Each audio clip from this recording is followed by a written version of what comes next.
Bon, mais bien bonjour les amis, je vais vous montrer donc mon dernier achat. Donc vous allez vous dire putain, Passion Chasse, il a gagné au loto. Non, pas du tout. J'ai eu une super occasion et pour rien vous cacher, je l'ai acheté 100 euros. Donc voilà. Alors, qu'est-ce que c'est cette carabine? Donc c'est en fait une Mauser M98, donc inspiré, enfin c'est un dévié du car 98. Donc le car militaire de la Seconde Guerre mondiale. Donc cette arme dispose d'un canon de 60 cm. Elle est en calibre 8,57 JS et non pas JRS. Là c'est douille sans bourrelet. Donc théoriquement c'est plus puissant de 10% par rapport au JRS. Donc pour l'avoir déjà essayé la carabine, puisque vous allez avoir la vidéo juste après, en suivant, ça cogne méchamment. Donc cette Mauser, elle dispose donc du célèbre, de la célèbre sûreté papillon, donc à plusieurs crans. Donc là normalement c'est complètement bloqué. Voilà, là c'est bloqué, là on peut y aller, on peut tirer. Donc elle dispose aussi d'un stretcher, donc pour l'armée très simple, on appuie ici, là la détente, et là à peine on appuie ça revient. Donc là sur tes papillons, donc pareil quand elle est à la verticale, vous pouvez y aller, il se passe rien. Donc c'est une carabine à verrou, donc avec un chargeur contenant, enfin un magasin, il n'y a pas de chargeur, c'est un magasin qui peut contenir 5 cartouches. Ici vous pouvez voir l'emplacement pour mettre le clip et envoyer toutes les bastos. Je vais vous le faire voir.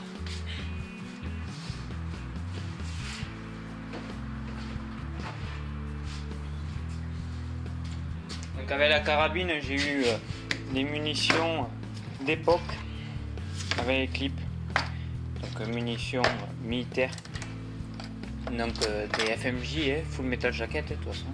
Donc voici comment est composé le clip. Donc je vais enlever la culasse pour faire voir comment ça se chargeait à l'époque. Donc là on enlève la culasse, donc l'arme elle risque totalement rien, il n'y a plus d'armement, mais on peut y aller, il ne se passe rien. Dans le clip à l'époque comment il se mettait? Il se mettait comme ça, là, au niveau de ici, on le tenait à peu près droit bien sûr, et on envoyait toutes les balles, et on enlevait le clip. Et là après c'est la, comment ça s'appelle, c'est la culasse qui vient récupérer la balle en bas et qui la fait monter. Donc après comme on enlève ça bien sûr, et bien il y a un petit bouton s'il veut bien venir cet enfoiré.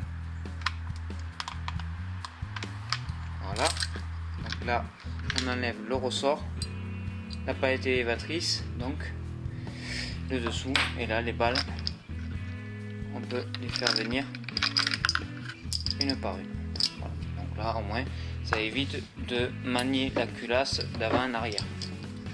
Et les clips, donc à l'époque les pauvres ils se faisaient chier à les enfiler un par un, donc ça fait un peu too much. Ça va pour ceux qui font du tir sportif, et encore j'ai envie de lui dire, il a intérêt d'avoir une épaule en acier blindé parce que c'est vraiment violent. De toute façon ces munitions je les tirerai jamais, c'est pareil, je les mettrai en vente pour un collectionneur, quelqu'un qui veut faire du tir sportif, quelqu'un de plus courageux que moi. Moi j'ai pas le courage de tirer des balles en mauvais état comme ça quoi. Franchement les douilles elles sont un peu voilà, c'est un peu piqué. Moi j'aime pas quand c'est piqué, quand c'est rouillé j'aime pas. De toute façon quand j'ai un fusil je me trimballe tout le temps avec un chiffon et je passe mon temps à l'essuyer, même à la chasse quand il pleut. Donc et ça fait rire l'ami Seb, mais c'est comme ça. Donc après comment on le met? On le met comme ça, là on le met, on enclenche, et après il y a je sais plus quoi. Oh là là, cette carabine, voilà, et là elle est enclenchée, et là la palette elle est libre. Donc la culasse, mais culasse Mauser, de toute façon ils ont toujours rien d'inventé de mieux ou de plus solide toujours. La culasse Mauser, et donc avec le big extracteur. toute façon la carabine je vais la nettoyer puisque j'ai utilisé ce matin. Donc ça recule violemment, faut dire ce qui est. Donc ça, je pense que cette carabine va être mon futur custom. Donc pareil, et là on ferme. Donc c'est pas du lisse, franchement ça gratte de partout, c'est hyper dur. De toute façon c'était fait pour durer. Bon, j'ai retrouvé les numéros de la carabine. De toute façon il faut que je la démonte entièrement et que je la nettoie. À savoir que ça va être mon futur custom. De toute façon la crosse elle est morte, hein. Ce matin plus je tirais et plus le bois partait. Donc pour vous dire la violence du recul, plus un super talon amortisseur en acier, voilà, un super acier. Donc autant dire que c'est ultra désagréable. Un petit feuillet, alors pareil le feuillet, alors je sais pas combien régler cette carabine. Mais ça doit être vraiment pour aller très loin parce que ce matin même avec le feuillet, donc théoriquement le feuillet comme ça c'est 50 mètres. Sur la cible j'ai rien fait et j'ai tiré à 100 mètres et j'étais toujours trop haut, même avec le feuillet à 50, et à 100 mètres c'est pareil, je tirais en haut dans la butte et ça on s'en est aperçu qu'après. Et en fait j'ai tiré après bas visuel de la cible, c'est à dire que la cible je visais même pas la cible, je visais en bas de la cible, en dehors, dans le vide. Et là j'ai réussi. Donc je pense que les feuillets là ils sont réglés pour des distances bien plus lointaines. Je pense à 200 ou 250 et 350 sûr. C'est impossible sinon. Puisqu'en plus avec le Stretcher ça évite les coups de doigt, la détente elle est ultra sensible. Voilà. Donc c'était la Moser. Donc ça c'est mon futur custom, c'est pour ça que j'ai dit sur l'autre vidéo que j'allais me séparer de plusieurs armes. Ça va être pour réaliser mon premier custom sur arme rayée. Donc j'avais fait un premier custom sur arme lisse et là on va se faire ça sur arme rayée. Donc et cette carabine elle sera pour l'affût, mais je compte en faire vraiment quelque chose de très très sympa de cette carabine. En tout cas il y a un très très bon canon. Quoi dire d'autre? Je vais vous faire voir le pas de rayure qu'il y a à l'intérieur. Ah oui c'est vrai, elle est verrouillée, clac.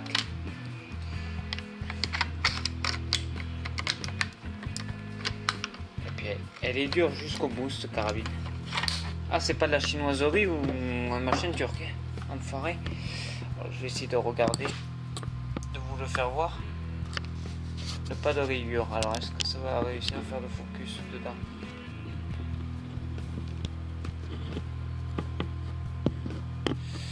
Pas très évident.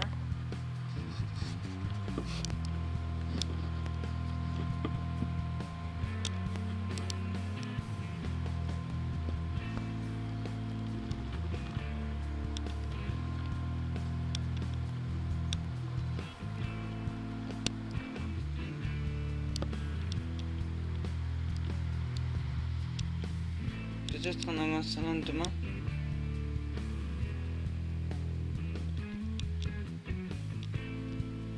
Moi j'espère que vous avez vu un peu les rayures.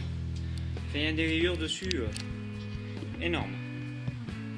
Franchement elle n'a pas dû tirer 2000 pruneaux. Donc je vais la nettoyer et puis mais moi je vous dis à bientôt pour la prochaine vidéo. Donc j'espère que je vais réussir à aboutir ce projet de customisation et à me faire une super carabine d'affût. On verra bien de toute façon. J'ai rien à perdre, je l'ai payé que 50 €. Et puis si, je vais vous faire voir la comparaison des douilles comparées à d'autres calibres.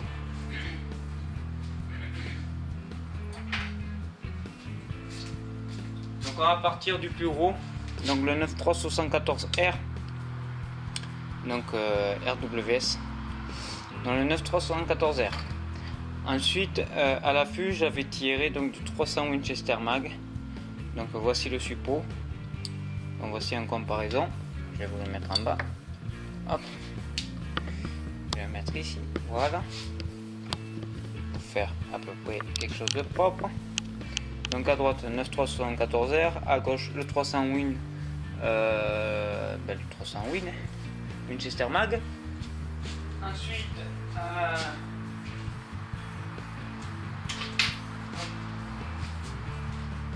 pour vous donner une comparaison, alors j'ai que la douille, j'ai pas l'ogive, du 764. Alors ça c'est une douille que j'avais quand j'ai passé mon permis de chasse à l'époque. Fais-moi la mise au point, idiot. Non, il veut pas. Donc ça c'est la douille vide du 764. En fait je devrais même la décaler. Parce que en fait j'ai la douille vide donc du 857. Donc 857 JS, donc sans bourrelet, donc qui se retrouve ici en fait. Donc je vais mettre la douille quand même à côté pour que vous voyez le support en comparaison. Et à côté je vais mettre le 764. Donc on peut voir quoi, que la douille elle est un peu plus longue, mais par contre en diamètre la balle est bien inférieure. Et pour vous faire voir, balle à blanc de FAMAS, donc de 5,56. Je sais pas, est-ce qu'il va me faire la mise au point. Fais-moi la mise au point, Coco. Oh.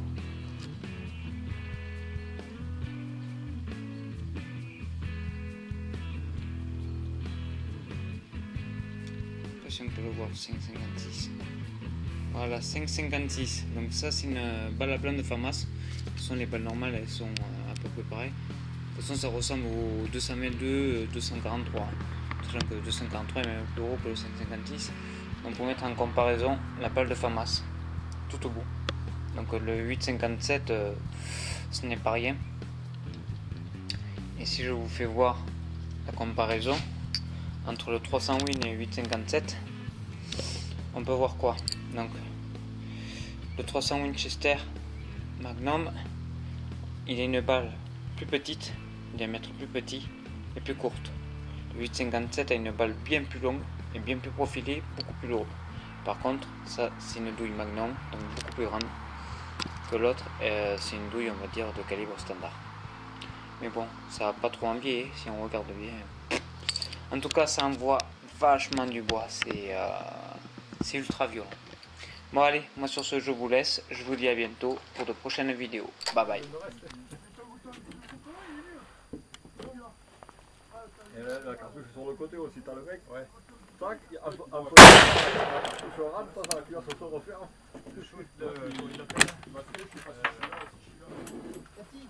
En français, c'est la sauve match. Qui te sauve. Qui porte comme ça.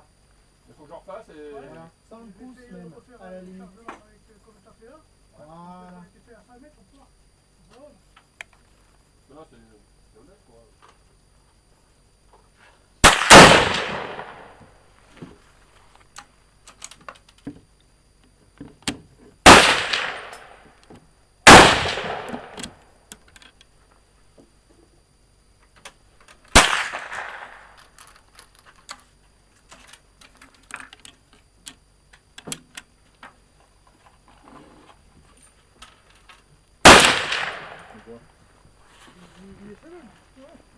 Vous ne rappelez pas, c'était aussi petit.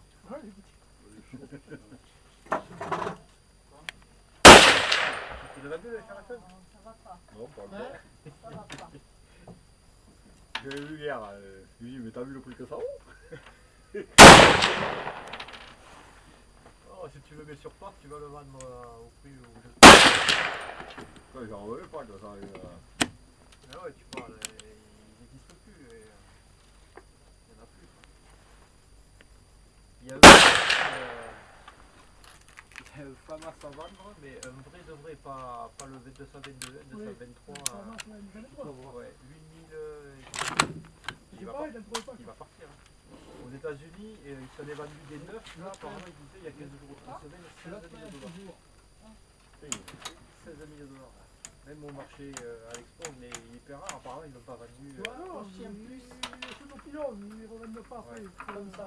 Ouais, Ça change là, il faut aller à Scar. Voilà, alors moi je me pose. Il m'a dit peut-être qu'on risque d'en voir. Peut-être qu'il risque d'en lâcher. Écoute, Peut-être. il y en a moins, ça sera très peu, je Voilà, pense. ça sera très peu. Ça sera comme le mascara 956. Il y aura l'eau qui va sortir. Il va sortir l'industrie. parce que là, Il n'y a pas beaucoup, ils vont faire plus cher. Ah oui, ça, ils vont être très cher. Mais il y aura peut-être l'eau qui va sortir. Au service de l'armement, ils en parlent. Comme ça, Tu vas la prendre en photo? Tu vois, qu'ils ont pris tous les matchs français, tu vas aller rapatrier les États-Unis Ah bon? et ils te les vendent 1200 sur un euros. site au Luxembourg là. Tiens, ben, mets-la Ils donnent des là-dessus, ça va milliers plus. d'hommes par kilo. Rien pour que les États-Unis pour pouvoir avoir les matchs français comme ça. T'imagines, on était condamnés. Non, moi ça y est, je l'ai plus. Ça partait de votre Et aux États-Unis, ils ont été vendus 80 $. Oui, mais une moderne. 80 $ la pièce. C'est la ferraille, les Américains. pour les 200 que vous étiez. Tiens, mets-la là-dessus, ça va plus ressortir. Ah, les fonctionnaires en prennent 630 toujours. Question passer. Ouais. Question. Tu veux que je t'enlève le machin? Non, non. Tu vas enlever le drapeau. J'ai un petit 42 du coup, il avait environ. Non. Elle a été saisie. Pas Elle grave. est chez un spécialiste. Tu l'as même pas produit de l'armurerie? Non, je l'ai donné à un copain qui est expert balistique. Donc Elle lui à la servira pour les catégorie A. expertises balistiques. Et donc il s'en sert pour ses outils. Oui, elle est pas détruite, voilà, c'est ça. Lui, en plus, il peut la mettre en full auto, tirer tout ce qu'il veut avec, il fait ce qu'il veut. Il me dit comme ça quand il vient. travaille pour la police, pour la gendarmerie. Oui, il est expert auprès de la cour de Nîmes, je crois. Comme ça, écoute. Donc on lui a. Mais je voulais pas qu'elle parte en destruction. Et toutes ces vieilles MG42, ça a été rattrapé du fois.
D'accord.